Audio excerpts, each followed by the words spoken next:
Hello बच्चों, मैं आज फिर आ गए हैं सेट 2 को लेके। पहले सेट 1 हम बता चुके हैं, आज सेट 2 को बताने जा रहा हूँ। हमको लगा होगा कि पिछले जो सेट 1 हम बताएं उसमें बहुत ज़्यादा व्यू मिला, और इस व्यू को देखते हुए हम बहुत खुशी हमें हुई जो सेट 2 को लेने के लिए जल्दी आ गए हैं। तो आज ज़्यादा विलम्ब नहीं करेंगे, जल्दी बोलते हैं। तो क्वेश्चन नंबर 1 बताने जा रहा हूँ। सबसे पहले क्वेश्चन नंबर 1 है कि अर्थशास्त्र किस सामान्य कारोबार के संदर्भ में मनुष्य का अध्ययन है, यह कथन किस अर्थशास्त्री का है। तो क्वेश्चन यहाँ पे जो दिया हुआ है, ये क्वेश्चन हम सेट 1 में भी पढ़ चुके हैं। ये जो मनुष्य का सामान्य कारोबार के संदर्भ में जो क्वेश्चन दिया गया था, ये हम लोग पहले ही पढ़ चुके हैं। लेकिन उसमें पढ़ा था कि मनुष्य का सामान्य कारोबार क्या है, मतलब प्राथमिक कारोबार क्या था। सेट 1 में ये क्वेश्चन दिया गया था, लेकिन सेट 2 में दिया गया है कि यह कथन जो है, ये कथन किसने दिया है। तो यहाँ पे हम लोग के पास 4 ऑप्शन दिया गया है, और 4 ऑप्शन में से सबसे पहला ऑप्शन है एडम स्मिथ। तो एडम स्मिथ जो दिया हुआ है, तो एडम स्मिथ जो क्या है, एडम स्मिथ को कहा जाता है, एडम स्मिथ पहला ऑप्शन दिया हुआ है कि एडम स्मिथ, एडम स्मिथ। दूसरा ऑप्शन दिया हुआ है अल्फ्रेड मार्शल, अल्फ्रेड मार्शल। तीसरा ऑप्शन है माल्थस,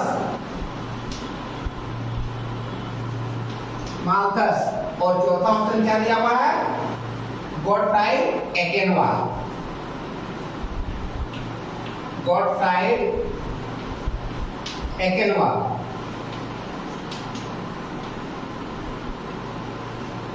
तो यहाँ पे 4 ऑप्शन है। 4 ऑप्शन में हम देखेंगे सबसे पहला ऑप्शन एडम स्मिथ। तो एडम स्मिथ जो है, एडम स्मिथ को इकोनॉमिक्स का मतलब अर्थशास्त्र का जनक कहा जाता है। एडम स्मिथ को क्या, इकोनॉमिक्स का जनक कहा जाता है। उसके बाद ऑप्शन है दूसरा अल्फ्रेड मार्शल। अल्फ्रेड मार्शल जो है कि इसने कहना है, और वो चीज कि एडम जो यहाँ पे बात क्वेश्चन हम लोग बोला कि अध्ययन, मनुष्य का अध्ययन। तो यहाँ पे एडम स्मिथ ने भी एक दिया गया था जो धन संबंधित बात को कहा गया था। एडम स्मिथ ने कहा था कि इकोनॉमिक्स क्या है, ये धन संबंधित व्याख्या किया गया था, धन संबंधित से आधारित बात कहा गया था एडम स्मिथ ने। अब यहाँ पे आ गया मार्शल। तो मार्शल जो है, तो मार्शल ने दिया था कि कल्याण संबंधी दिया गया था, इसने दिया गया था कल्याण संबंधी। और इन्हीं ने, मार्शल ने ही कहा था कि मनुष्य का जो करने का, मनुष्य का जो अर्थात जीवन के सामान्य कारोबार है, वो मनुष्य का अध्ययन जो करता है। लेकिन किसने कहा था, तो ये अल्फ्रेड मार्शल ने ही कहा था। इसका आंसर क्या देगा, आंसर बी होगा। लेकिन फिर यहाँ पे वो जानते हैं मार्कस ने किस चीज का अध्ययन किया था, या किस चीज के बारे में बताया गया था। तो इसने बताया था जनसंख्या संबंधी। मार्कस जो थे, तो मार्कस ने क्या बताया था, जनसंख्या संबंधित बताया था। उसके बाद गॉटफ्राइड एकेनवाल, ये हम लोग पिछले क्लास में जा, तो हम लोग सेट 1 में हम लोग पढ़ चुके थे कि गॉटफ्राइड एकेनवाल जो है वो सांख्यिकी का जनक माना जाता है। इसे क्या कहते हैं, सांख्यिकी का जनक कहते हैं। तो यहाँ पे ऑप्शन नंबर 1, क्वेश्चन नंबर 1 का ऑप्शन क्या हो जाएगा, ऑप्शन बी, मतलब क्या हो जाएगा, अल्फ्रेड मार्शल। उसका दूसरा क्वेश्चन है कि आर्थिक समस्या क्यों उत्पन्न होती है। दूसरा क्वेश्चन यहाँ पे दिया हुआ है कि आर्थिक समस्या क्यों उत्पन्न होती है। तो आर्थिक समस्या उत्पन्न कैसे होती है, तो ऑप्शन को ध्यान से रखेंगे और ऑप्शन को देखेंगे कि आर्थिक समस्या उत्पन्न कैसे होती है। तो अब सबसे पहले ऑप्शन पर हम ध्यान देंगे। ऑप्शन में दिया हुआ है, पहला ऑप्शन है सीमित आवश्यकता। दूसरा ऑप्शन है, पहला ऑप्शन सीमित आवश्यकता। दूसरा ऑप्शन में दिया गया है संसाधनों का एकल प्रयोग, सीमित आवश्यकता। दूसरा ऑप्शन है संसाधनों का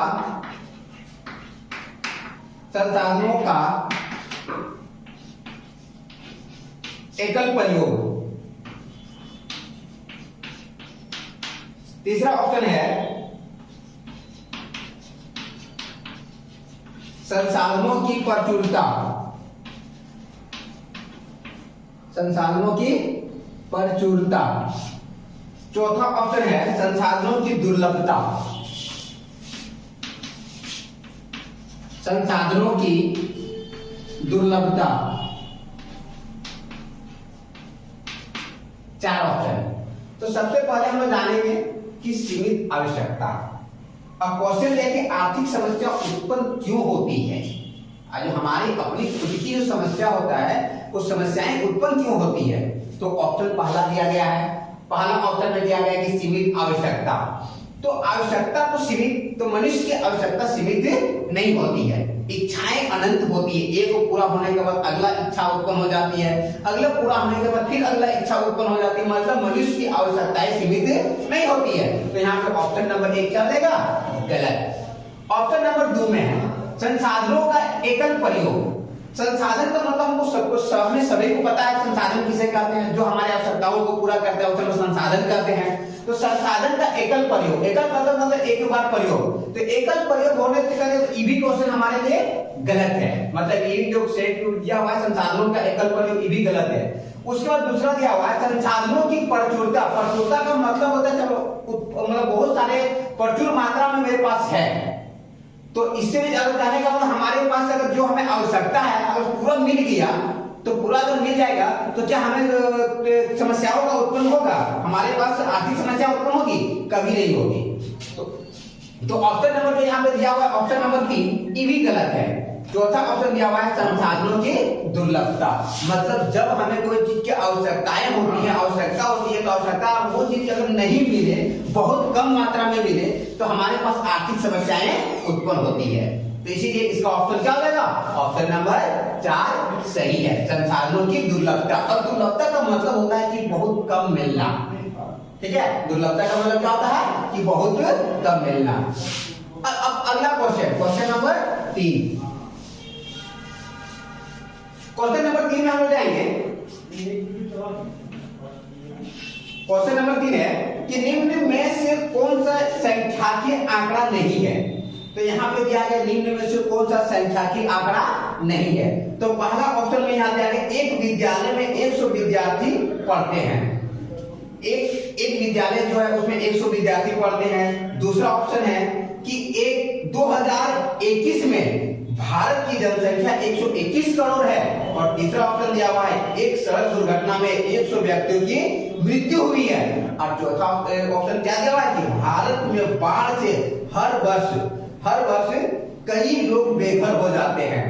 तो इसका ऑप्शन हमारे क्या हो जाएगा, ऑप्शन नंबर 4 कि हमारे जो भारत में है, भारत में बाढ़ से प्रत्येक साल बहुत सारे लोग मतलब बहुत सारे बेघर हो जाते हैं। मतलब ये प्रत्येक साल हो रहा है, मतलब लगातार क्रियाएं होती है, प्रत्येक साल होती है। इसलिए कहने का मतलब प्रत्येक साल करने का मतलब प्रत्येक साल हो रहा है। अब करें प्रत्येक साल होता है तो ये ऑप्शन हमारे क्या ऑप्शन सही है। लेकिन क्वेश्चन क्या सांख्यिकीय आंकड़ा नहीं है, तो कितना लोग बेघर होता है ये हमारे पास ये जो हमारे पास एक मात्रा है वो फिक्स नहीं है कि कितना लोग बेघर हो रहा है यहाँ पे ऑप्शन। और बाकी जो 3 ऑप्शन दिया हुआ है, 3 ऑप्शन में क्या है, पहला ऑप्शन में कि 1000 विद्यार्थी एक विद्यालय में पढ़ रहा है। दूसरा है 2021 में की जो जनसंख्या 121 करोड़ है, ये हमारे पास पूरा डाटा है। और तीसरा ऑप्शन दिया हुआ है कि एक दुर्घटना में 100 ही व्यक्ति मारा है, मतलब 100 व्यक्ति की मृत्यु हो गई। तो इसके पास हमारे पास पूरा डाटा हमारे पास क्लियर है। लेकिन ये जो डाटा है जो भारत में प्रत्येक वर्ष या आने वाले जो बाढ़ होती है, सुखाड़ तो बहुत सारे आदमी बेघर हो जाते हैं, बाढ़ आने में बहुत बेघर हो जाता है। कितना बेघर होता है इसके डाटा हमारे पास फिक्स नहीं है। इसलिए तीसरा नंबर का ऑप्शन क्या हो जाएगा, ऑप्शन नंबर डी। इसका 3 नंबर का आंसर क्या हो जाएगा, ऑप्शन डी। अब हम लोग बात करते हैं चौथा क्वेश्चन। और चौथा क्वेश्चन में दिया हुआ है स्टैटिस्टिक्स की उत्पत्ति किस लैटिन शब्द में हुआ है। ठीक है, स्टैटिस्टिक्स जो है वो सांख्यिकी जो है इसे कौन सा लैटिन शब्द से किया गया, तो इसका स्टेटस। ठीक है, इसका क्या हो जाता है, स्टेटस। यहाँ पे बहुत से 4 ऑप्शन दिया हुआ है, इसका आंसर क्या हो जाएगा, ऑप्शन नंबर 3। 4 का ऑप्शन नंबर क्या हो जाएगा, 3 स्टेटस। स्टेटस एक लैटिन शब्द है जिससे स्टैटिस्टिक्स का उत्पत्ति हुआ है। अब क्वेश्चन नंबर जाते हैं 5 में। क्वेश्चन नंबर 5 खाली स्थान दिया हुआ है, खाली स्थान दिया हुआ है। और खाली स्थान में कहा गया है कि सभी समस्याओं का जड़ है। अब ऑप्शन से क्वेश्चन क्लियर होगा कि खाली स्थान सभी समस्याओं का जड़ है। तो पहला ऑप्शन है प्रचुरता, पहला ऑप्शन प्रचुरता। दूसरा ऑप्शन अभाव, दूसरा ऑप्शन अभाव। तीसरा ऑप्शन बहुलता और चौथा ऑप्शन इनमें से कोई नहीं।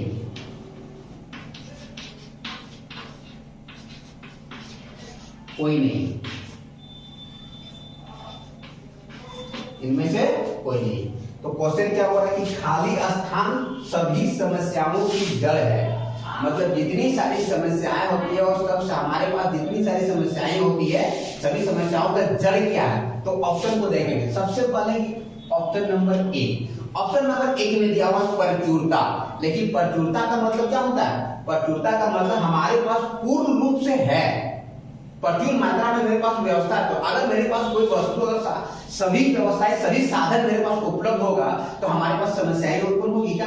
हमारे पास कोई समस्याएं उत्पन्न है, मतलब समस्या का यह जड़ नहीं कहलाएगा। तो ऑप्शन नंबर एक क्या है? ऑप्शन नंबर एक गलत है। उसके बाद दूसरा, दूसरा में दिया हुआ अभाव। अभाव का मतलब होता है कमी। अभाव का मतलब क्या होता है? कमी। और तीसरा है बहुलता। बहुलता का मतलब अधिक होता है, बहुलता मतलब बहुत ज्यादा। और 3 नंबर दिया इनमें से, 4 नंबर दिया इनमें से कोई नहीं। तो यहाँ पे क्वेश्चन क्या हो रहा है कि समस्या का जड़, तो समस्या का जड़ उत्पन्न कैसे होगा?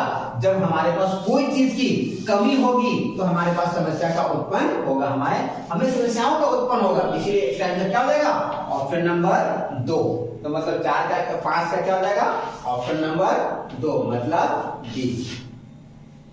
क्वेश्चन अब 6 नंबर क्वेश्चन। 6 नंबर क्वेश्चन ने दिया है निम्न में से चर का एक उदाहरण है। निम्न में से चर का एक उदाहरण है। तो अब फिर यहाँ पे ऑप्शन दिया हुआ है कि चर में, निम्न में से जो चर है तो चर का उदाहरण क्या है। तो पहला है एक खास कलम की कीमत। एक खास कलम की कीमत। दूसरा एक खास लैपटॉप की कीमत। एक खास लैपटॉप की कीमत। दूसरा नंबर, तीसरा नंबर ऑप्शन दिया हुआ है राष्ट्रीय आय। राष्ट्रीय आय। और चौथा ऑप्शन दिया हुआ है एक बेंच की लंबाई। फिर एक बेंच की लंबाई, एक बेंच की लंबाई, एक बेंच की लंबाई। तो अब यहाँ क्वेश्चन क्या बोल रहा है? क्वेश्चन बोल रहा है निम्न में से चर का एक उदाहरण है। और यहाँ चर का मतलब होता है जो परिवर्तन होता है। चर का मतलब क्या होता है? चर का मतलब परिवर्तन होना। तो यहाँ पे पहला ऑप्शन हम देखने जाएंगे। पहला ऑप्शन में क्या है कि एक खास कलम की कीमत। एक कोई भी कलम है, मान लो ब्रांडेड कंपनी का कलम है, उसका रेट जो है, तो कलम बोल रहे हैं खास कंपनी का कलम। तो ये क्या परिवर्तन हो रहा है? परिवर्तन नहीं हो रहा है। तो परिवर्तन नहीं हो रहा है मतलब ये आंसर नहीं होगा, क्योंकि चर का मतलब होता है परिवर्तन होना। दूसरा ऑप्शन है एक खास लैपटॉप की कीमत। डेल कंपनी हो गया, तो एचपी का हो गया, तो इन लोग का अलग अलग जो कंपनी का अपना रेट होता है। तो कीमत तो परिवर्तन हो नहीं रहा है। दिया हुआ कि एक खास कंपनी का, एक खास कंपनी का जो है, कहने का मतलब जो लैपटॉप है या एक खास लैपटॉप का कीमत, तो ये परिवर्तन नहीं हो रहा है। परिवर्तन का जो लगातार परिवर्तन होते जाएगा। इसका ऑप्शन ई भी नहीं होगा। राष्ट्रीय आय। और दूसरे चौथा ऑप्शन क्या दिया है कि चौथा ऑप्शन में दिया हुआ है कि एक बेंच की लंबाई। एक बेंच की लंबाई, मान लो कि हमारे पास जो बेंच रखा गया है, एक बेंच की लंबाई 5 फीट है, 6 फीट है, जितना तो वो फिक्स है। ऐसा थोड़ी होता है कि आज रख दिए, आज को 5 फीट है तो कल आके देखेंगे यार पानी में थोड़ा डाल देंगे तो मेरा बेंच थोड़ा लंबा हो गया है। ऐसा तो होता नहीं है। तो मेरा ये भी परिवर्तन नहीं हो रहा। परिवर्तन क्या होता है? राष्ट्रीय आय। प्रत्येक वर्ष जो राष्ट्रीय आय की गणना की जाती है, तो राष्ट्रीय आय में क्या होता है? परिवर्तन होता है, कभी कम बेसी होते रहता है। इसीलिए परिवर्तन हो रहा है। तो यहाँ पे ऑप्शन नंबर कितना हो जाएगा? Option number 3। क्वेश्चन नंबर 6 का ऑप्शन क्या आ जाएगा? 3।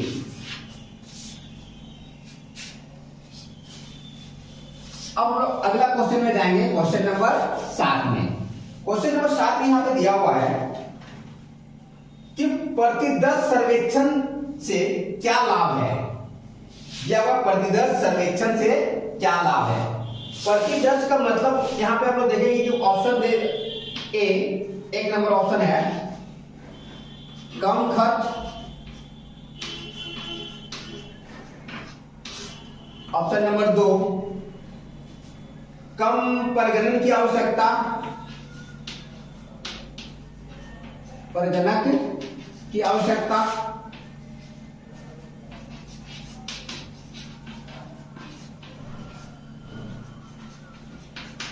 कम प्रजनन की आवश्यकता,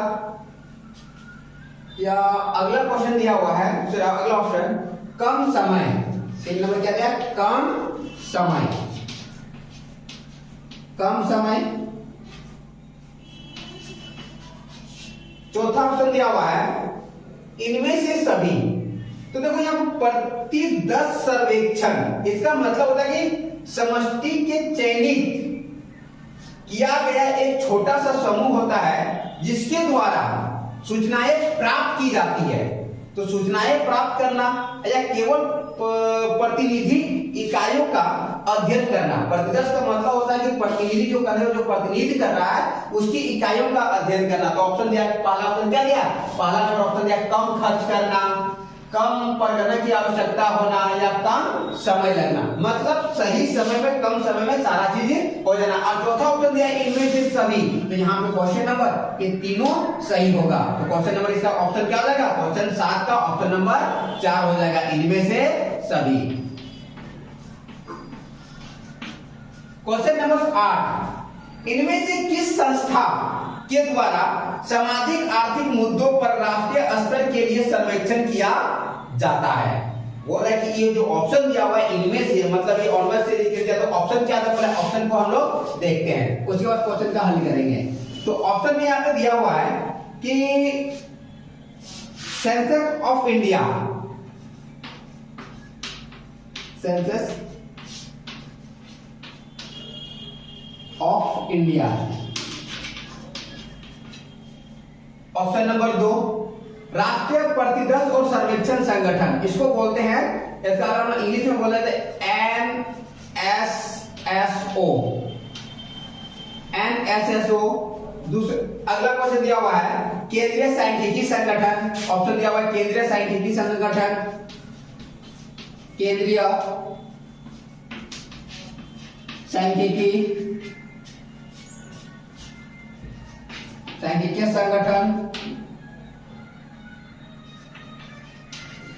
संगठन। और चौथा ऑप्शन श्रम ब्यूरो। यहाँ पे 4 ऑप्शन दिया हुआ है। और क्वेश्चन क्या है, इनमें से किस संस्था के द्वारा, एक चारों जो है एक अलग अलग संस्था है, ठीक है, चारों अलग अलग एक संस्था है, एक संगठन है। तो बोले इनमें से कौन सा संगठन है, कौन सा संगठन में किस के द्वारा सामाजिक आर्थिक मुद्दों पर राष्ट्रीय आय के लिए सर्वेक्षण किया जाता है। तो इसका ऑप्शन हो जाएगा ऑप्शन नंबर 2 NSSO, मतलब नेशनल सैंपल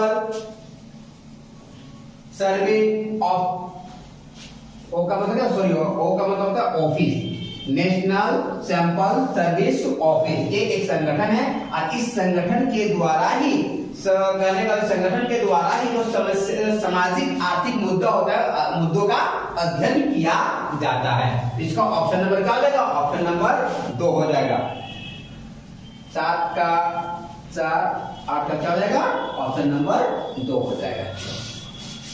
अब हम लोग आगे जाए, क्वेश्चन अगला क्वेश्चन पढ़ेंगे। 8 नंबर हमारा क्वेश्चन हो गया। अब 9 नंबर क्वेश्चन में, तो 9 नंबर जो क्वेश्चन है इसमें दिया हुआ है कि भारत की जनगणना में किस प्रकार के सांख्यिकीय आंकड़े एकत्रित किए जाते हैं।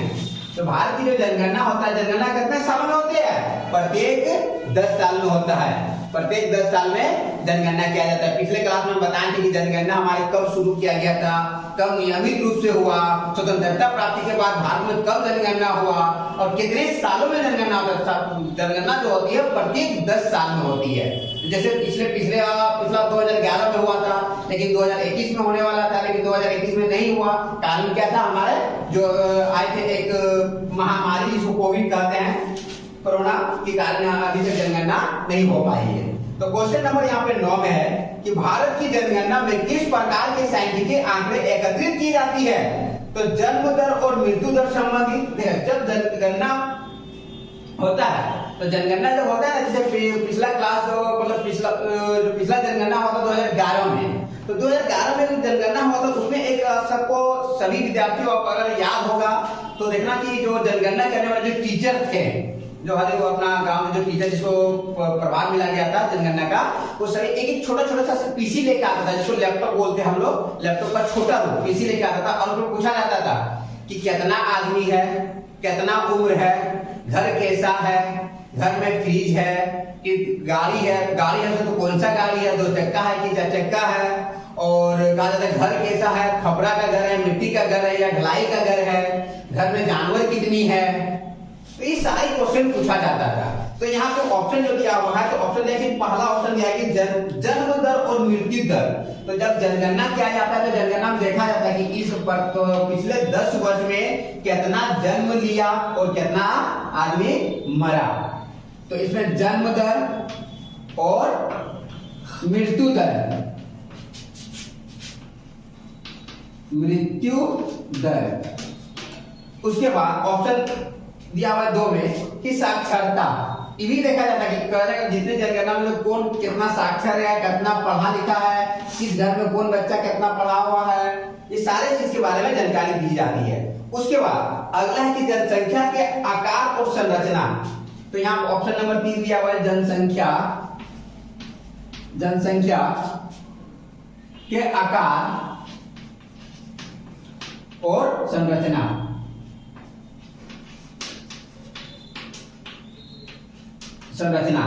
तो 3 नंबर ऑप्शन। अब 4 नंबर जो ऑप्शन दिया है कि इनमें से सभी, 4 नंबर ऑप्शन क्या दिया हुआ है, इनमें से सभी, इनमें से सभी। तो हम लोग जनगणना जो होती है प्रत्येक 10 साल में, तो जन्म दर और मृत्यु दर भी देखा जाता है, साक्षरता भी देखा जाता है और जनसंख्या के आकार और संरचना को भी दिया जाता है। तो मतलब इसका ऑप्शन कितना हो जाएगा, ऑप्शन नंबर 4। ऑप्शन नंबर क्या हो जाएगा, ऑप्शन नंबर 4। क्वेश्चन नंबर 9 का ऑप्शन कितना हो जाएगा, ऑप्शन नंबर 4। उसके बाद आगे देखेंगे, आगे यहाँ पे हम देखने जा रहे हैं अगला क्वेश्चन जो 10 नंबर क्वेश्चन, 10 नंबर जो क्वेश्चन दिया हुआ है, 10 नंबर क्वेश्चन में लिखा है इनमें से किस विधि में उत्तरदाता को प्रभावित किया जाता है। माइक करता है। इनमें से किस विधि, मतलब यहाँ पे क्वेश्चन यहाँ पे दिया गया है कि इनमें से 10 नंबर क्वेश्चन है कि इनमें से किस विधि में उत्तरदाता को प्रभावित किया जाता है। तो ऑप्शन एक में दिया ईमेल, ईमेल सर्वेक्षण।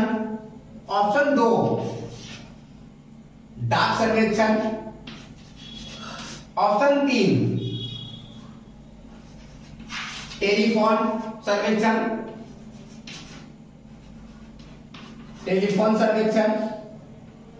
ऑप्शन 4 एसएमएस सर्वेक्षण।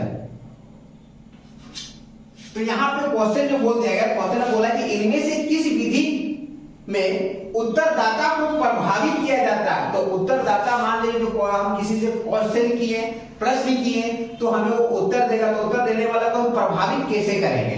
तो क्या ईमेल के द्वारा, ईमेल का मतलब क्या होता है, कोई भी चीज मोबाइल में टाइप किए और डायरेक्ट भेज दिए, तो इससे वो पढ़ेगा, तो पढ़ेगा तो हो सके वो कोई जरूरी थोड़ी है कि जो उसको प्रभावित हो जाएगा।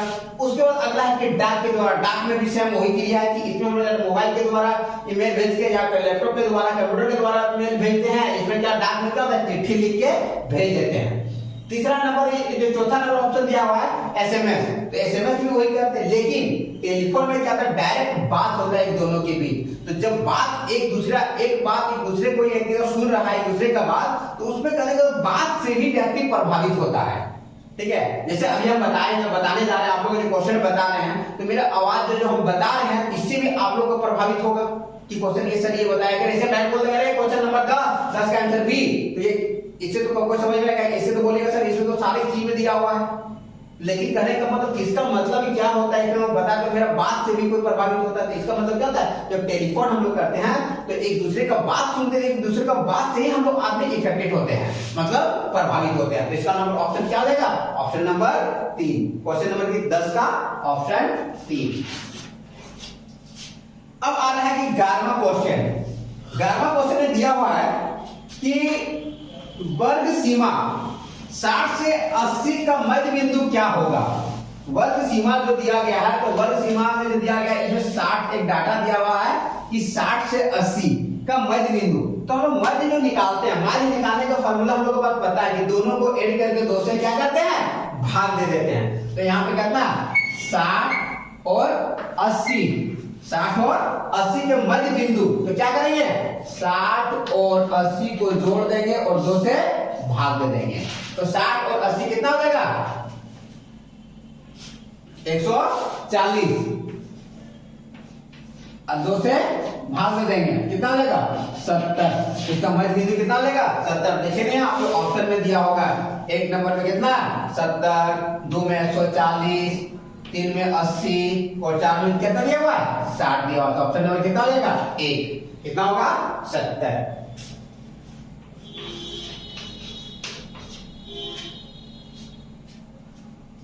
Question number 12।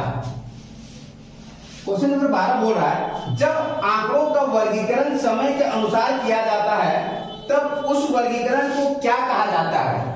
जब क्वेश्चन नंबर 12 दिया हुआ, जब आंकड़ों का वर्गीकरण, आंकड़ों मतलब जो आंकड़ा को वर्गीकरण, वर्गीकरण का मतलब बांटना। वर्गीकरण का मतलब क्या होता है, पहले क्लास में बता दिए हैं कि वर्गीकरण का मतलब होता है बांटना। तो वर्गीकरण के समय के अनुसार तब उसकी वर्गीकरण को क्या कहा जाता है, स्थानिक, गुणात्मक और तीसरा ऑप्शन दिया कालक्रम, चौथा ऑप्शन मात्रात्मक। तो ऑप्शन क्या है स्थानिक, स्थानिक, दूसरा ऑप्शन गुणात्मक,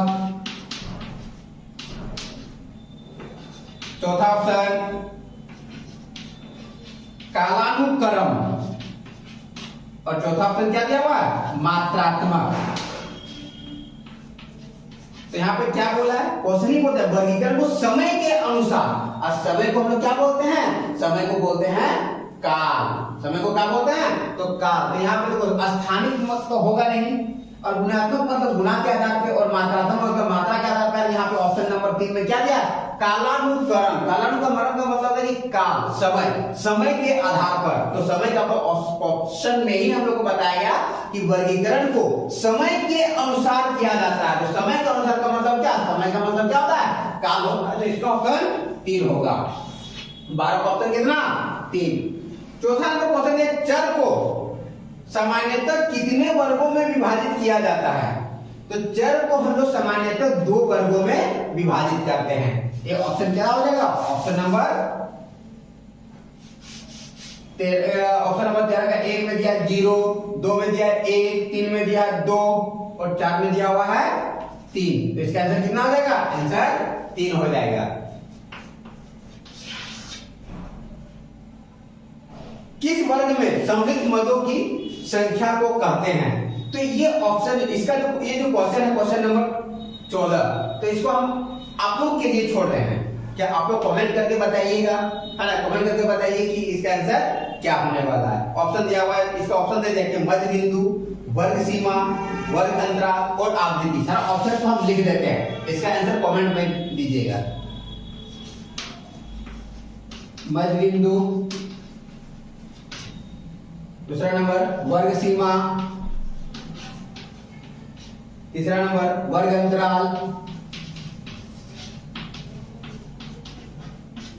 चौथा नंबर आवृत्ति।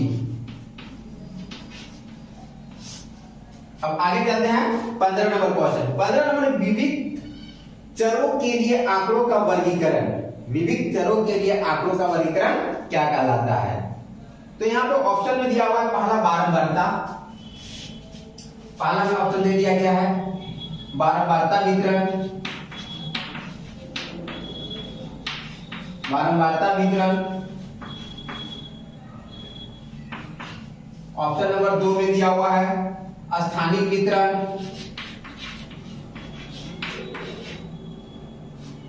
स्थानिक वर्गीकरण।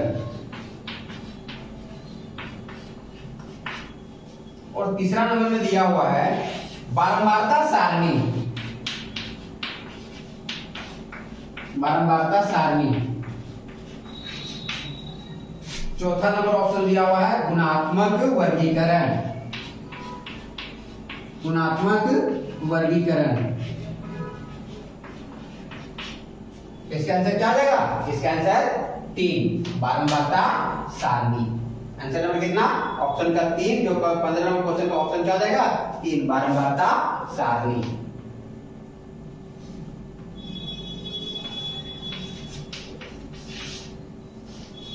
Option number 3।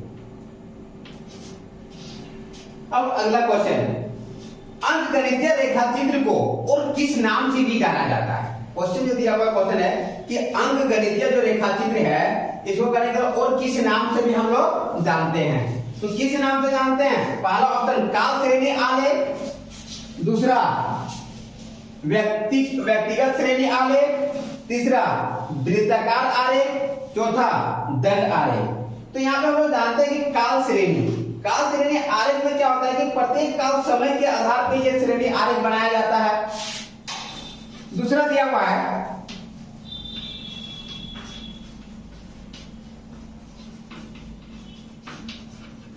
दूसरा ऑप्शन व्यक्तिगत श्रेणी आलेख, व्यक्तिगत श्रेणी आलेख, और तीसरा नंबर दिया हुआ है वृत्त आलेख, चौथा नंबर दंड आलेख, दंडारेख। तो ये जो हमारे 4 ऑप्शन है, तो 4 ऑप्शन में से क्या क्या अंकगणितीय रेखाचित्र को और किस नाम से भी जाना जाता है? तो अंकगणितीय जो रेखाचित्र जो होता है उसको किस नाम से भी हम लोग जानते हैं? तो इसको करने का मतलब हम लोग बोलते हैं कि काल श्रेणी आलेख। क्या बोला जाता है? काल श्रेणी आलेख। अब क्वेश्चन नंबर 17, क्वेश्चन नंबर 16 हो गया। क्वेश्चन नंबर 16 का कितना है? 1। अब क्वेश्चन नंबर 17 में क्वेश्चन देखिए, बारंबारता बहुभुज किससे व्युत्पन्न होता है? बारंबारता बहुभुज किससे व्युत्पन्न होता है? आयचित्र, दंड आलेख, दंड आलेख, वृत्त आलेख और घटक दंड आलेख। तो बारंबारता जो है, तो इसमें आज जो ऑप्शन दिया हुआ है ऑप्शन 1 में दिया हुआ है कि आयचित्र। तो आयचित्र का मतलब आयत जो होता है कि आयत चित्र बोला था। आयत चित्र में कैसे बनाते हैं? इस तरह के। उसके बाद दिया हुआ है दंड आलेख। तो दंड आलेख हम लोग इस तरह का बनाते हैं। और 3 नंबर दिया वृत्त। तो वृत्त आलेख हम लोग बनाते होंगे कि इतना परसेंट ये दिया हुआ है, इतना परसेंट वो दिया हुआ है। इस तरह वृत्त का नाम हम लोग बांट देते हैं। और कहने चौथा नंबर घटक दंड आलेख। घटक मतलब अब यहाँ पे बात हो जाएगा। तो ऑप्शन नंबर बोला बारंबारता बहुभुज किससे व्युत्पन्न होता है? तो ये आंसर क्या देगा? ऑप्शन नंबर 1, आयत चित्र से। अब क्वेश्चन नंबर 18। क्वेश्चन नंबर 18 में दिया है कि एक अच्छी सारणी में क्या सम्मिलित होता है? एक अच्छी सारणी में क्या सम्मिलित होता है? एक अच्छी सारणी संख्या, शीर्षक एवं उपशीर्षक या अवशीर्षक या इनमें से सभी। तो ये क्वेश्चन जो दिया हुआ है 18 नंबर क्वेश्चन में हो जाएगा इनमें से सभी। एक अच्छी सारणी में सभी को सम्मिलित किया जाता है। सारणी संख्या और शीर्षक एवं उपशीर्षक या अवशीर्षक, ये सभी को सम्मिलित किया जाता है। उसके बाद क्वेश्चन नंबर 19। क्वेश्चन नंबर 19 दिया हुआ है। क्वेश्चन नंबर 19 में कहा गया है कि आंकड़ों की अमूर्तता कम करने तथा उसे अधिक मूर्त व आसानी से समझने योग्य बनाने के लिए आंकड़ों के प्रस्तुतीकरण की कौन सी विधि उपयुक्त होती है या कौन सी विधि उपयुक्त होगी? मतलब कोई भी आंकड़ा को अमूर्तता को कम करने, और अमूर्तता का मतलब होता है अस्पर्शनीयता। मतलब करने का मतलब इसमें स्पर्श कम किया गया, मतलब सुंदर, अच्छाई, ठीक है, कम अच्छा होना। तो अस्पर्शनीय होता है, अस्पर्शनीय से मतलब कमी होना। तो अस्पर्शनीयता को यहाँ पे क्वेश्चन में देखिए, आंकड़ों की अमूर्तता जो होता है, अमूर्तता को कम करने के लिए तथा उसमें मूर्त बनाने के लिए, मतलब स्पष्टीकरण करने के लिए, मूर्त बनाने, आसानी से उसे समझने योग्य बनाने के लिए जो आंकड़ों का प्रस्तुतीकरण है। प्रस्तुतीकरण का मतलब पहले हम बता चुके, प्रस्तुतीकरण की कौन सी विधि को प्रयोग किया जाता है। तो यहाँ पे ऑप्शन जो दिया हुआ, पहला क्वेश्चन दिया हुआ है सारणी। पहला में सारणी, दूसरा में पाठ विषय, और तीसरा में आरेख, चौथा में इनमें से सभी। तो ये नहीं समझ लेना कि इनमें से जब सभी दिया हुआ है तो इनमें से सभी को सबको टिक लगा देना है। इसका आंसर क्या हो जाएगा? आरेख। इसका आंसर क्या जाएगा? आरेख। मतलब 19 नंबर क्वेश्चन का आरेख। अब क्वेश्चन 20 नंबर में दिया हुआ है आंकड़ों के प्रस्तुतीकरण के लिए ज्यामितीय आरेख के अंतर्गत खाली स्थान आता है। तो क्या आता है? आयत चित्र आता है, बारहमासा बहुभुज आता है, दंड आरेख आता है या त्वरण आता है। तो यहाँ पे जो 4 ऑप्शन दिया हुआ है, तो 4 ऑप्शन में क्वेश्चन नंबर 1 में दिया हुआ ऑप्शन नंबर 1 जो है ऑप्शन में आयत चित्र, दूसरा ऑप्शन में बारहमासा बहुभुज, आयत चित्र,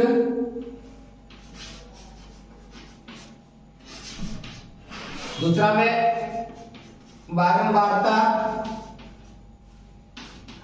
बहुभुज, तीसरा में दंड आरेख,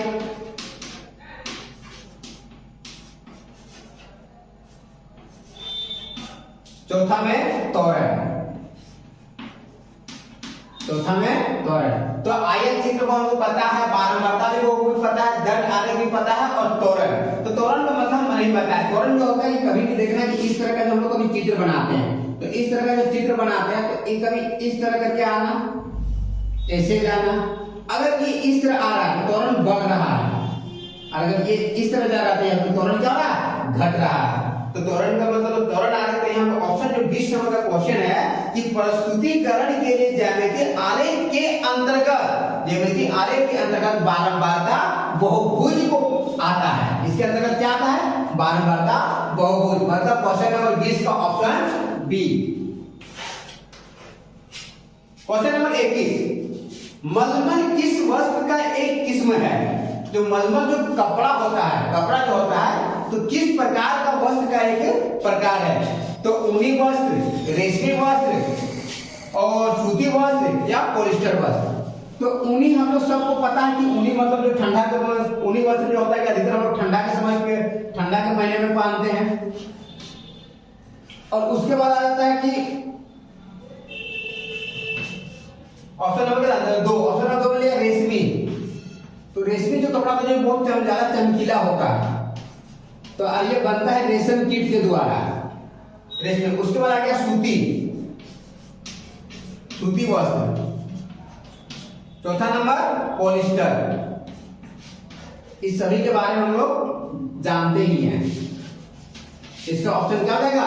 ऑप्शन नंबर सी, सूती वस्त्र। जो मलमल जो कपड़ा बनता है वो सूती का ही एक किस्म है, सूती वस्त्र का ही एक किस्म है। अगला क्वेश्चन नंबर 22 में दिया है धन निष्कासन सिद्धांत का प्रतिपादन किसने किया था? तो धन निष्कासन जो होता है, निष्कासन सिद्धांत जो दिया गया, ये एक नियम है, ये नियम दिया गया था। इस नियम को किसने दिया था? तो ऑप्शन में देखेंगे तो ऑप्शन पहला ऑप्शन है पिंडले सिराज, दूसरा नंबर दादा भाई नौरोजी, पिंडले सिराज, 2 में दिया हुआ है दादा भाई नौरोजी,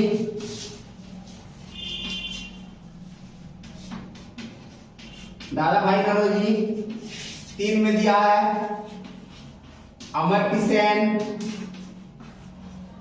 4 ऑप्शन दिया हुआ है मनमोहन सिंह।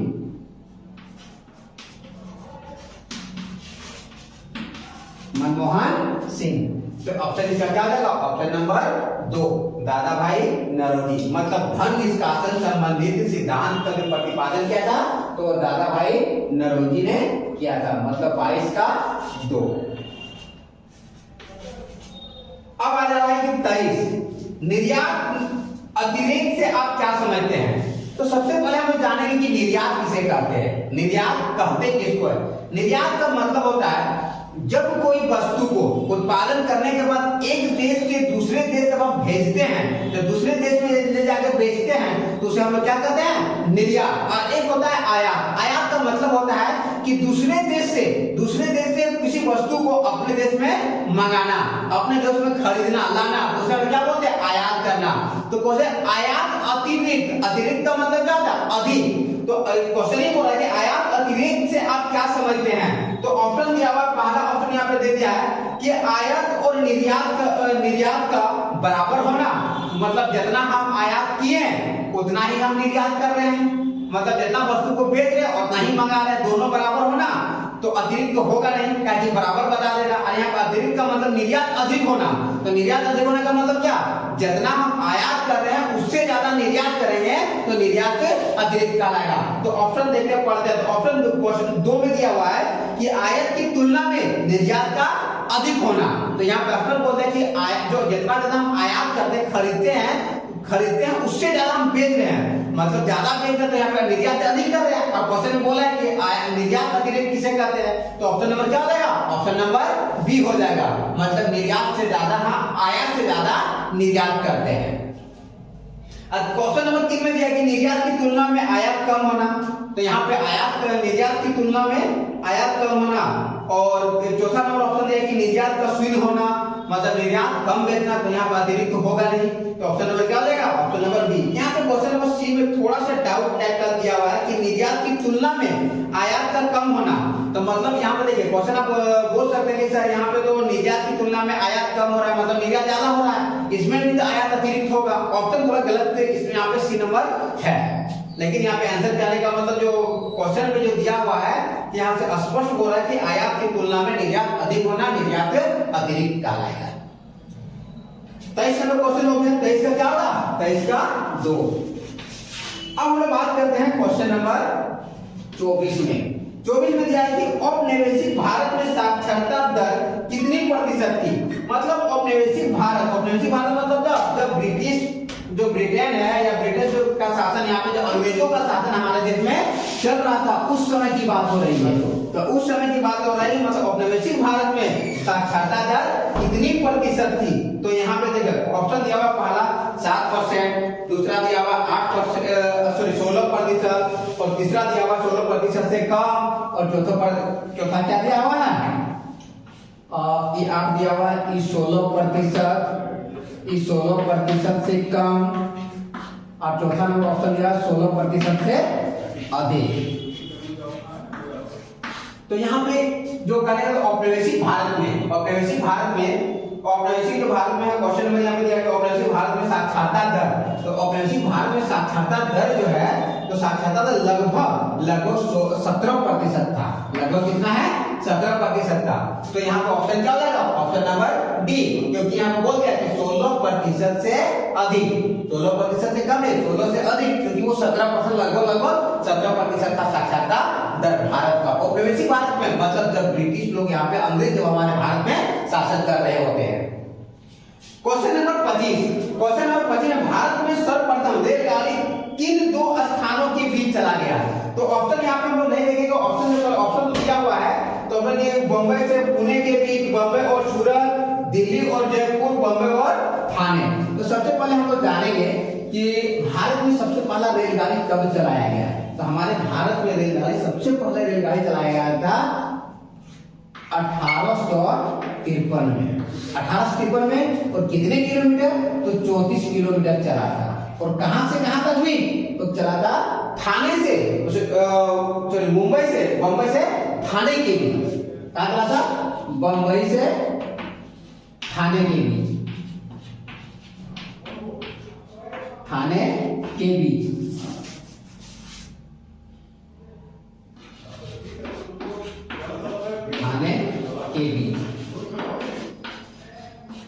तो यहाँ पे ऑप्शन क्या है, ऑप्शन नंबर क्या हो जाएगा, डी, बॉम्बे से ठाणे के बीच। मतलब भारत में प्रथम रेलगाड़ी कब चला था, 1853 में। कहां से कहां के बीच चला था, बॉम्बे से ठाणे के बीच चला था। कितना किलोमीटर चला था, तो 34 किलोमीटर चला था। क्वेश्चन नंबर अब आते हैं कि क्वेश्चन नंबर 25 हो गया। अब क्वेश्चन नंबर 26। क्वेश्चन नंबर 25 का कितना ऑप्शन, 4। 25 का ऑप्शन नंबर है 4। अब बात हो रही है कि क्वेश्चन नंबर 26 में पूंजीवादी अर्थव्यवस्था का आधार होता है। तो पिछला क्लास में, मतलब पिछला वीडियो जो है सेट 1 में हम लोग पढ़ चुके हैं, पूंजीवादी, समाजवादी, निश्चित अर्थव्यवस्था, ये सभी के बारे में हम लोग पढ़ चुके हैं। लेकिन यहाँ पे क्वेश्चन है कि पूंजीवादी अर्थव्यवस्था का आधार क्या है। तो ऑप्शन को देखते हैं। सबसे पहला ऑप्शन दिया हुआ है निजी लाभ। ऑप्शन पहला ऑप्शन दिया हुआ है कि निजी लाभ, निजी लाभ। ऑप्शन 2 जन कल्याण, जन कल्याण। ऑप्शन 3 निजी लाभ और जन कल्याण, जन कल्याण। ऑप्शन नंबर 4 इनमें से कोई नहीं, इनमें से कोई नहीं। तो हम लोग पहले पिछला क्लास में जो बोले गए अभी की जो सेट 1 में पढ़े थे पूंजीवादी अर्थव्यवस्था, समाजवादी अर्थव्यवस्था और मिश्रित अर्थव्यवस्था। तो पूंजीवादी अर्थव्यवस्था में क्या होता है? पूंजीवादी अर्थव्यवस्था होता है कि उत्पादन के सभी क्षेत्रों में जब कोई एक व्यक्ति एक निजी कंपनी का हाथ होता है, निजी कंपनी का हाथ होता है, हम लोग बोलते हैं पूंजीवादी अर्थव्यवस्था। तो यहाँ पर ऑप्शन दिया हुआ 4 ऑप्शन। पहला कि निजी लाभ, निजी लाभ, जन कल्याण। तो देखो जो हम लोग बोलते हैं कि पूंजीवादी अर्थव्यवस्था में जन कल्याण का बात होवे नहीं करेगा। क्यों? क्योंकि ये करेंगे कोई निजी कंपनी है, कोई भी निजी कंपनी वो अपना लाभ देखती है। जन कल्याण के बारे में मतलब करने का मतलब अपना देश में क्या हो रहा है नहीं हो रहा उससे उसका कोई मतलब नहीं होता है। तो ऑप्शन नंबर 2 नहीं होगा। निजी लाभ और जन कल्याण ये भी नहीं होगा। निजी लाभ तो है लेकिन जन कल्याण वो नहीं करते हैं। इनमें से कोई नहीं, इनमें से कोई नहीं मतलब क्या? कोई नहीं का मतलब क्या होता है ना कि ये तीनों ऑप्शनों में से कोई नहीं है। लेकिन हाँ कौन वाला आंसर है? ऑप्शन नंबर 1 निजी लाभ। क्योंकि अर्थव्यवस्था में जो होता है, अर्थव्यवस्था जो पूंजीवादी अर्थव्यवस्था होता है वो सिर्फ एक अपना कंपनी का होता है। कंपनी का मतलब कोई पर्सनल कंपनी का, निजी कंपनी का। तो निजी कंपनी में क्या होता है कि वो अपना लाभ ही देखता है। तो क्वेश्चन नंबर 26 का क्या लेगा? क्वेश्चन नंबर 26 का 1 होगा, ए नंबर। क्वेश्चन नंबर 27 कि क्वेश्चन नंबर 27 बोल रहा है कि 1950 ईस्वी से 1951 के बीच औद्योगिक क्षेत्र की समृद्धि दर कितनी थी? 1950 से मतलब जब हमारा भारत गणतंत्र हुआ, जब हमारा भारत गणतंत्र हुआ उस समय से आजादी तो हमारे भारत में कब हुआ? 47 में, 47 में। लेकिन जब गणतंत्र हुआ, लोकतंत्र हुआ, तो लोकतंत्र के बाद 1950 से 1991 और 91 हम लोग बताए होंगे कि नई आर्थिक नीति लाया गया था। हमारे भारत में नई आर्थिक नीति लाया गया था 1991 में। तो बोल रहे कि यहाँ से यहाँ तक के बीच मतलब 1950 से लेके 1991 के बीच जो है कि औद्योगिक क्षेत्र की समृद्धि दर, समृद्धि मतलब क्या? विकास दर। विकास दर कितना % था? ऑप्शन दिया हुआ, ऑप्शन नंबर 1 में दिया हुआ 6%, ऑप्शन नंबर 2 में दिया 8%, ऑप्शन नंबर 3 में 5% और कहने का मतलब ऑप्शन नंबर डी में दिया 10%।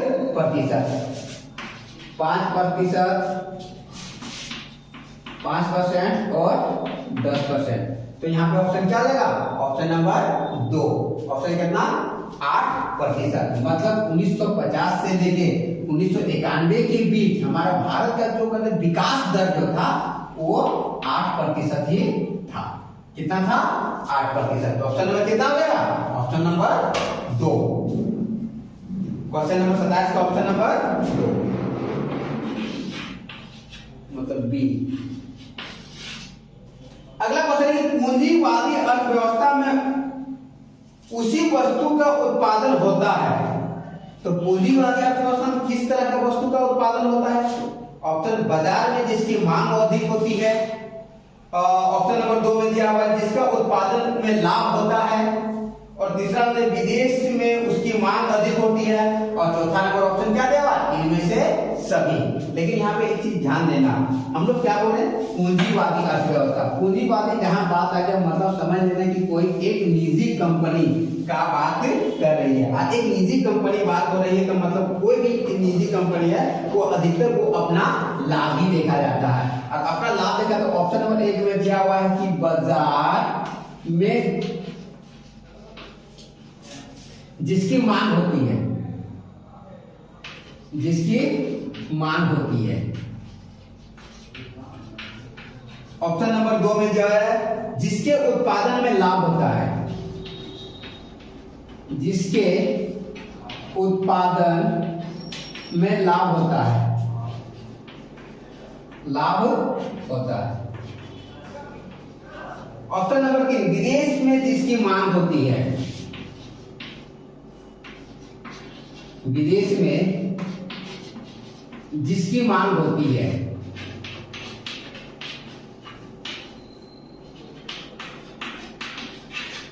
ऑप्शन नंबर 4, इनमें से सभी।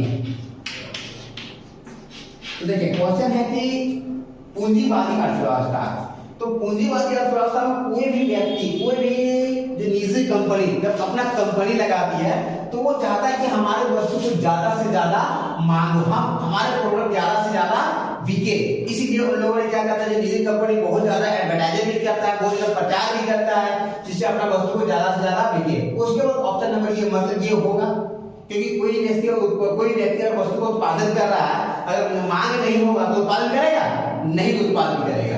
इसीलिए ए नंबर सही होगा। दूसरा नंबर, जिसके उत्पादन में लाभ हो। कोई भी कंपनी चाहता है, कोई भी व्यक्ति, हम है चाहे आप है और कोई है, सब चाहता है कि मेरा वस्तु में ज्यादा से ज्यादा हमें लाभ हो, लागत कम और लाभ अधिक हो, लागत कम और लाभ अधिक हो। तो ये भी हमारा क्या हो जाएगा, ऑप्शन नंबर 2 भी सही है। ऑप्शन नंबर 3 में दिया है कि विदेश में जिसकी मांग अधिक हो। मेरा देश अगर हम अपना वस्तु यहाँ बना रहे हैं, भारत में बना रहे हैं, भारत के सभी मार्केट में, सभी बाजारों में बिके, और यहाँ से जब विदेश में भी अगर मेरा वस्तु में ज्यादा से ज्यादा मांग हो तो मेरा हमें क्या होगी, प्रॉफिट ज्यादा होगी। तो इस कारण क्या होगा, इस कारण हमें क्या होता है, ऑप्शन नंबर 3 भी सही होगा। मतलब विदेश में जिसकी मांग अधिक होगी, तो मतलब option number 1, option number 2, option number 3, option number 4 में क्या दिया, सभी। मतलब ये तीनों सही है, मतलब सभी क्या हो जाएगा, ऑप्शन नंबर क्या हो जाएगा, ऑप्शन नंबर 4 होगा। 28 का ऑप्शन नंबर 4, मतलब ये सभी। अब चलते हैं 29 नंबर क्वेश्चन में। 29 नंबर क्वेश्चन में आपने दिया हुआ है, इसमें दिया हुआ है कि भारत की पंचवर्षीय योजना की संकल्पना किस देश से ली गई है। मतलब हमारे देश में जो कहने का, हम जो भारत में जो पंचवर्षीय योजना लाया गया था, सबसे पहले पंचवर्षीय योजना लाया, पंचवर्षीय योजना आयोग का गठन किया गया था 1950 में, 15 मार्च 1950 में योजना आयोग का गठन किया गया था। और कहने का 1951 से क्या था, योजना आयोग लागू किया गया, मतलब पंचवर्षीय योजना शुरू किया गया। और ये पंचवर्षीय योजना जो हम चला रहे हैं, हमारे भारत में चल रहा था पंचवर्षीय योजना, अभी पंचवर्षीय योजना खत्म कर दिया गया है।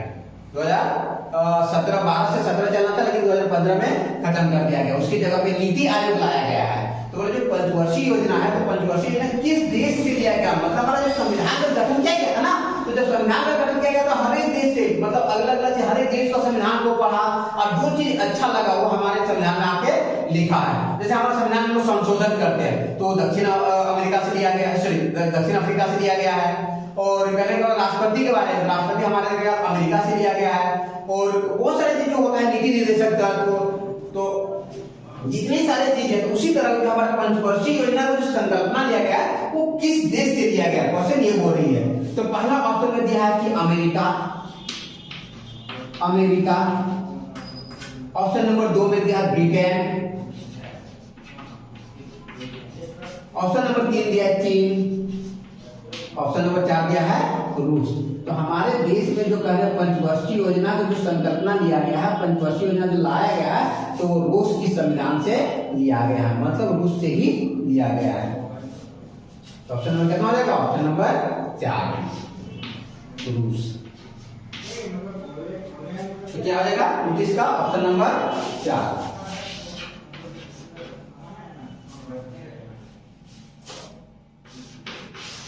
Option number 4। अगला है परिप्रेक्षात्मक योजना में लक्ष्य को प्राप्त करना होता है। जैसे करें पंचवर्षीय योजना हम लोग पढ़े, मतलब पंचवर्षीय योजना 5 साल में लाया जाता है। उसी तरह परिप्रेक्षात्मक योजना जो होता है ये स्वास्थ्य संबंधित योजना है और वो लाया जाता है प्रत्येक 20 साल से 30 साल के बीच। तो मतलब 20 साल कम से कम क्या होता है, कम से कम इसको करना 20 वर्षों में एक बार लाया जाता है परिप्रेक्षी योजना। तो ऑप्शन यहाँ पे देखो, ऑप्शन नंबर 1 में भी दिया हुआ है ना, कि ऑप्शन नंबर देखिए 5 वर्षों में हमें पंचवर्षीय योजना को लाया जाता है 5 वर्षों में। दूसरा दिया हुआ है कि 10 वर्षों में, तीसरा दिया हुआ है 25 वर्षों में और चौथा दिया हुआ है 20 वर्षों में। तो परिप्रेक्षी योजना जो होती है वो 20 वर्षों में लाया जाता है।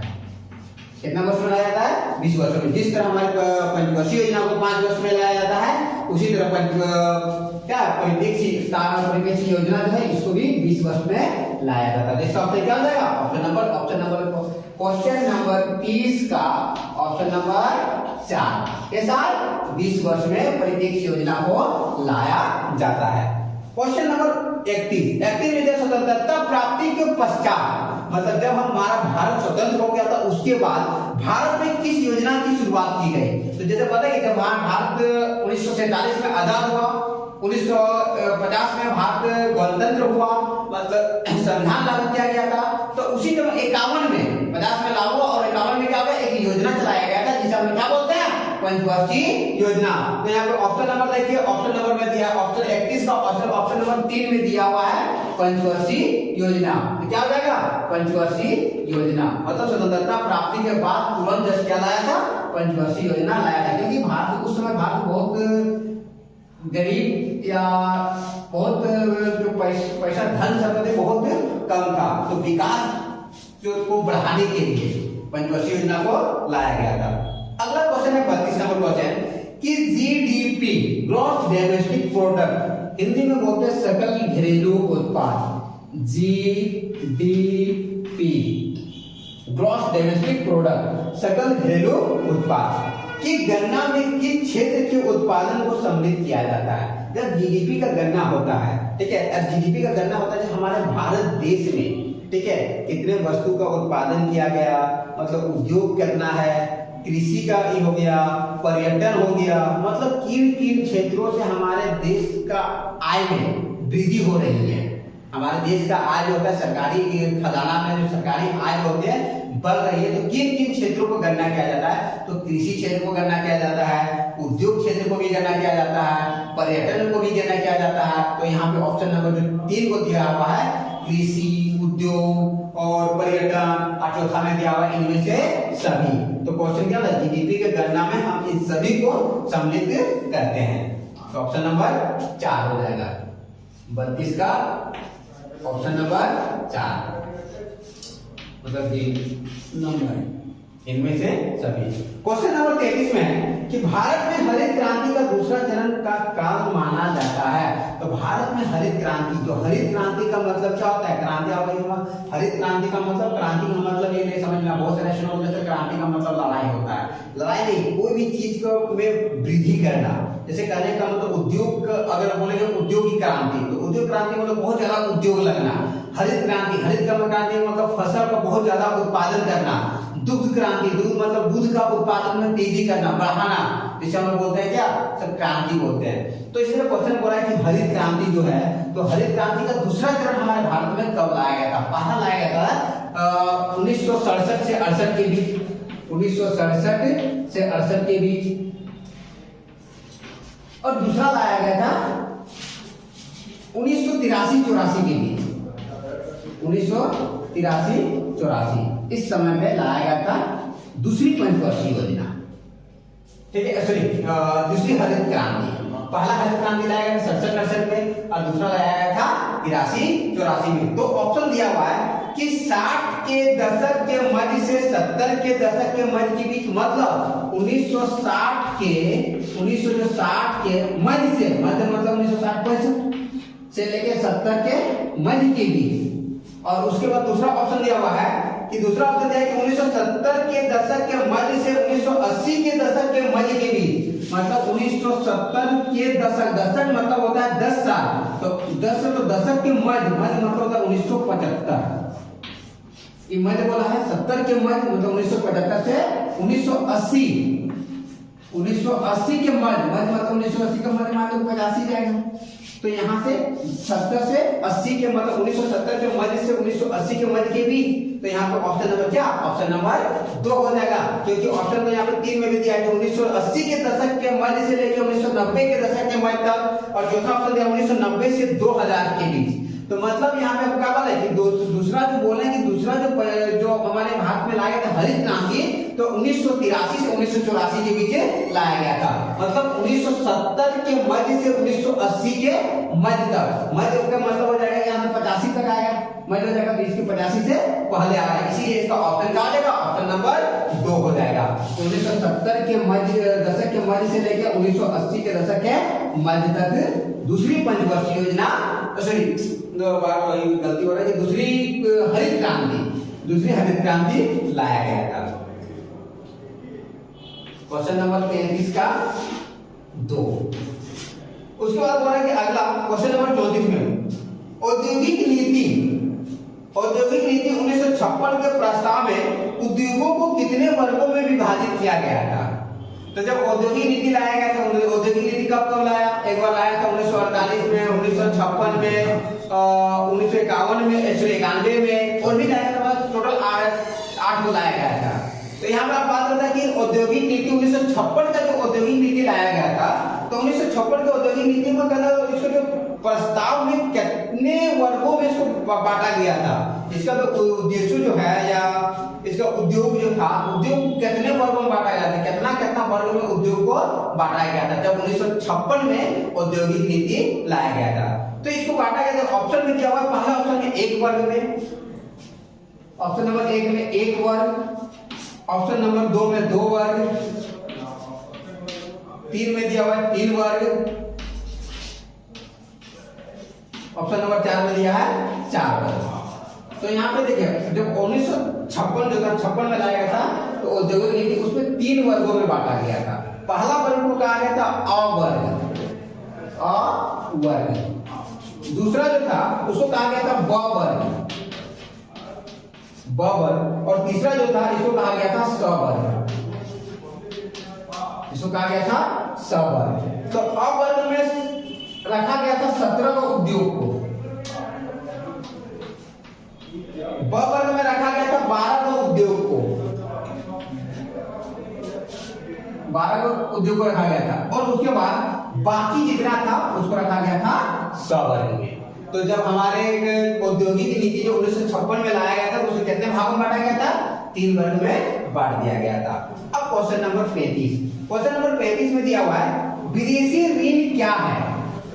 35 में दिया हुआ है कि विदेशी ऋण क्या है। तो विदेशी ऋण का मतलब होता है जो विदेश से द्वारा लिया गया ऋण को बोलेंगे विदेशी ऋण। अगर हम जाके विदेश से ऋण ले लेंगे तो विदेशी ऋण नहीं कहा जाएगा। विदेशी ऋण मतलब हमारे भारत सरकार के द्वारा विदेश से लिया गया ऋण को क्या कहेंगे, विदेशी ऋण कहते हैं। तो जैसे यहाँ पे दिया हुआ है कि ऑप्शन नंबर 1 में विदेशी संस्थाओं से एक उद्योग के द्वारा लिया गया ऋण, मतलब विदेशी संस्थान या कोई उद्योग से लिया गया ऋण। दूसरा ऑप्शन है विदेशी संस्थाओं से एक व्यक्ति के द्वारा लिया गया ऋण। तीसरा ऑप्शन दिया हुआ विदेशी संस्थाओं से सरकार के द्वारा लिया गया ऋण, और चौथा ऑप्शन दिया हुआ इनमें से सभी। तो यहाँ पे क्या बताएं कि विदेशी ऋण कहलाता है जब विदेश से हमारे भारत सरकार के द्वारा लिया गया ऋण को हम लोग क्या बोलेंगे, विदेशी ऋण कहते हैं। तो इसका नंबर क्वेश्चन नंबर 35 का ऑप्शन कितना हो जाएगा, ऑप्शन नंबर 3।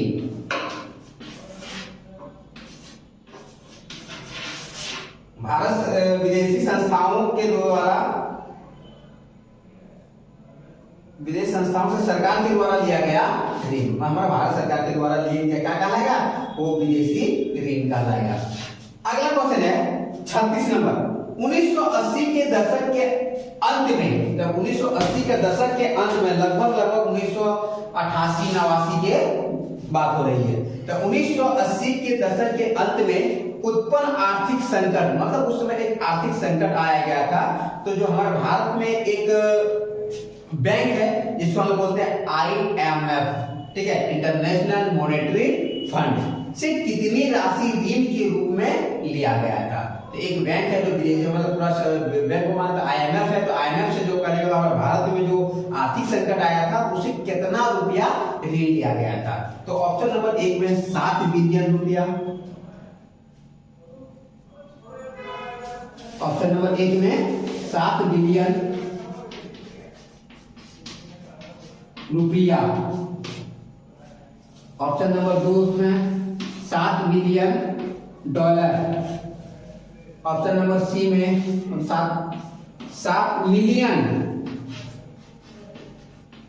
डॉलर। उसके बाद ऑप्शन नंबर जो डी दिया हुआ है तो ऑप्शन नंबर बी में दिया हुआ है $70 बिलियन।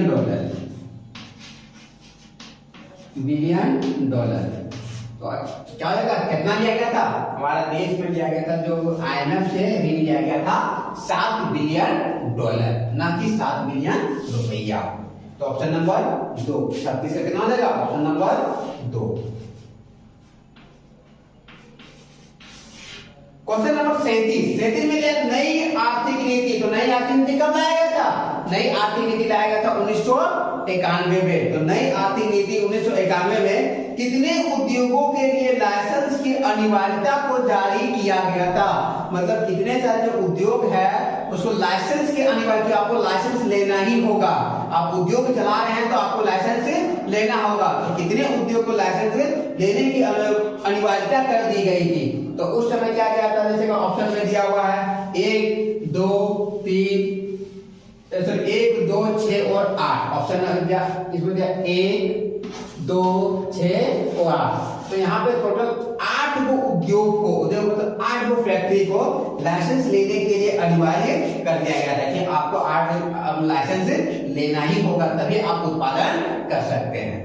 ऑप्शन नंबर 38 में HCL टेक्नोलॉजी किस प्रकार की कंपनी है। एक कंपनी है HCL, और ये कंपनी जो है ये सॉफ्टवेयर कंपनी है, ठीक है। तो ये क्या है, एक सॉफ्टवेयर। तो वस्त्र निर्माता कंपनी, ऑप्शन नंबर 1 में दिया हुआ है वस्त्र निर्माता। तो यहाँ पे वस्त्र निर्माता का कंपनी तो होगा नहीं, क्योंकि वस्त्र मतलब वस्त्र का जो उत्पादन कर रहा है, वस्त्र निर्माता कंपनी, निर्माता का मतलब निर्माण करने वाला। दूसरा नंबर ऑप्शन दिया हुआ है स्टील कंपनी। तीसरा नंबर दिया हुआ है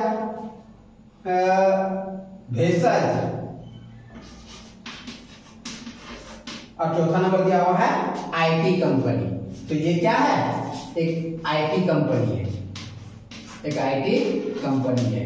तो ऑप्शन नंबर कितना आ जाएगा, ऑप्शन नंबर 38 का 4। 38 का ऑप्शन नंबर 4। ये क्या है, ये एक IT कंपनी मतलब सॉफ्टवेयर कंपनी है। HCL एक टेक्नोलॉजी कंपनी है जो कि क्या बोलते हैं, ये IT सेक्टर में काम करती है। अगला क्वेश्चन 2 को बचा हुआ है, एक है 39 है वो 40। तो 39 वाला क्वेश्चन में दिया कंपनियों के द्वारा किसी बाहरी स्रोत से नियमित सेवाओं को प्राप्त करने की प्रक्रिया कहलाती है। तो ऑप्शन यहाँ पे 4 दिया हुआ है। 4 ऑप्शन में पहला ऑप्शन है उदारीकरण। ऑप्शन नंबर 2 में दिया हुआ बाह्य प्रपण। तीसरा नंबर में दिया हुआ है ऑप्शन नंबर 2, ऑप्शन नंबर 3 में निवेश, और ऑप्शन नंबर 4 में दिया हुआ है निजी कंपनी या निजीकरण। तो क्वेश्चन हमें क्या बोल रही है, क्वेश्चन बोल रहा है कि कंपनियों के द्वारा किसी बाहरी स्रोत से, स्रोत मतलब कोई चीज का स्रोत, कोई चीज लाना चाहता है बाहर में उसका स्रोत मिल रहा है, तो बाहरी स्रोत से नियमित सेवाओं को प्राप्त करने, जो वहां से कोई भी, मान लिया हम कंपनी चला रहे हैं, कोई भी कंपनी हम कर रहे हैं, कोई भी वस्तु को उत्पादन कर रहे हैं, तो उसके लिए हमको रॉ मटेरियल चाहिए, कच्चा मटेरियल चाहिए। तो कहीं हमको पता होगा कि वहां से हमको एक सामान मिलेगा, मान लो लोहा हम उत्पादन कर रहे हैं, तो हमें झारखंड का जो पश्चिमी सिंहभूम है, पूर्वी सिंहभूम है, तो वहां पे क्या बहुत ज्यादा मिलता है, ठीक है। खरसावा है तो मतलब क्या बोलते हैं, लो एस बहुत ज्यादा ही मिलती है। तो लो एस हमको पता है कि वहां से हमको मिलेगा, मतलब बाहर से हम ला रहे हैं। अब बाहर का मतलब झारखंड में उत्पादन कर बोलेंगे नहीं, हमको उड़ीसा से मिल रहा है, उड़ीसा में कोई ऐसा जगह होगा जहाँ पे मिलेगा ये चीज। तो मतलब बाहरी क्षेत्र से जो स्रोत है उसके नियमित सेवाओं को प्राप्त करने की प्रक्रिया क्या कहलाती है। तो उदारीकरण का मतलब क्या होता है कि नियंत्रण, कोई ऐसा नियंत्रण जिसमें छूट देना, ठीक है। उदारीकरण का मतलब होता है कि यहाँ पे कोई ऐसा, अगर भारत देश में कोई ऐसा नियंत्रण रखा गया कि विदेश की कोई कंपनी यहाँ पे आएगी तो उसको लाइसेंस देना होगा या हमें टैक्स देना होगा। तो उस चीजों में बहुत सारा जो ये होता है, फाउंडेशन रखा जाता है, बहुत सारा नियंत्रण होता है, उस नियंत्रण से छूट देना ही कहलाता है उदारीकरण। और यहाँ पे क्वेश्चन बोला कि बाहर के स्रोत से, इसका आंसर क्या आ जाएगा, आंसर नंबर 2 हो जाएगा, क्योंकि बाहर से हम कोई प्राप्त कर रहे हैं, बाहर से वस्तु को ले रहे हैं, इसका आंसर क्या आ जाएगा ये। और निवेश का मतलब हम पूंजी को लगाना। और निजीकरण का मतलब जानते हैं कोई भी कंपनी की में बेचना। जैसे अभी हम लोग देखते हैं बहुत सारा सुनते भी हैं कि जो रेलवे कंपनी है बहुत सारे निजी हाथों में दे दिया जा रहा है, या बहुत सारे ऐसा कंपनी है जो बहुत सारे ऐसा जो है कि भारत सरकार क्या के निजी हाथों में कोई कंपनी को दे रहा है। जैसे बिजली व्यवस्था को कोई कंपनी के हाथ में दे दिया, इसको हम क्या बोलेंगे, निजीकरण। लेकिन यहाँ पे आंसर नंबर क्या हो जाएगा, ऑप्शन 2 हो जाएगा, बाह्य प्रपण। तो बाह्य प्रपण इसका आंसर होगा। अब लास्ट क्वेश्चन है क्वेश्चन नंबर 40 कि भारत में एलपीजी नीति, ठीक है, भारत में एलपीजी नीति से एक नीति लाया गया था जिसका नाम था एलपीजी नीति से लाभान्वित नहीं होने वाला एक क्षेत्र। तो एलपीजी नीति से कौन लाभान्वित किनको लाभ नहीं मिलता है? तो ऑप्शन नंबर 1 में दिया हुआ, ऑप्शन नंबर 1 का क्या है, दूरसंचार। दूरसंचार, और दूरसंचार का मतलब होता है कि जैसे टेलीफोन होता है, ये दूर के बात को या दूर के सूचना को हम प्राप्त कर लेते हैं, इसको हम क्या बोलेंगे, दूरसंचार। दूरसंचार। उसके बाद अगला है ऑप्शन नंबर 2 में दिया हुआ है, ऑप्शन नंबर 2 में क्या है, ऑप्शन नंबर 2 में आधार संचार। आधार संचार। ऑप्शन नंबर 3 में दिया है सूचना प्रौद्योगिकी। सूचना प्रौद्योगिकी। उसके बाद ऑप्शन नंबर 4 में दिया हुआ है वित्त। और यहाँ पे वित्त का मतलब क्या होता है, धन संपत्ति। और सूचना वित्त का मतलब क्या होता है, धन संपत्ति। तो ऑप्शन नंबर इसका क्या हो जाएगा, 40 का 4। तो आज सेट जो 2 है, जो हमारे झारखंड बोर्ड जेएसएससी के द्वारा, जो हमारे जेएसएससी के द्वारा दिया गया जो सेट था, वो सेट को आज हमने क्या किया था, वो सेट मतलब पहला सेट तो पहले ही पढ़ा चुके थे। आज सेकेंड सेट हम क्या किए, हमने यही कर दिए।